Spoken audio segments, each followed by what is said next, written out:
Bollywood hero Ranveer Singh కు వరుస బెదిరింపులు రావడం చర్చనీయాంశంగా మారింది. శుక్రవారం ఉదయం మరోసారి బెదిరింపులు వచ్చాయి.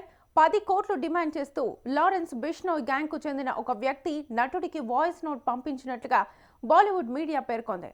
అమెరికాలో రిజిస్టర్ అయిన నెంబర్ నుంచి ఈ వాయిస్ నోట్ వచ్చినట్లుగా సమాచారం. దీనిపై ముంబై క్రైమ్ బ్రాంచ్ పోలీసులు సంబంధిత అమెరికా దర్యాప్తు సంస్థలను సంప్రదిస్తున్నట్లుగా తెలుస్తోంది.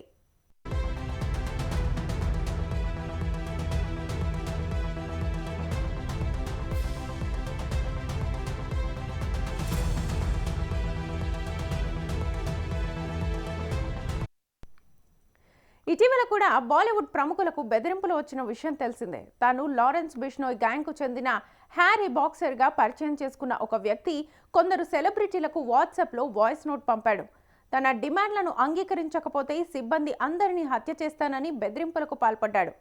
మీ మేనేజర్ దగ్గర నుంచి మీ వద్ద పనిచేసే వ్యక్తిగత సిబ్బంది వరకు అందరి వివరాలు మాకు తెలుసు. వారి కుటుంబాలతో ఎక్కడ నివసిస్తున్నారో కూడా తెలుసు.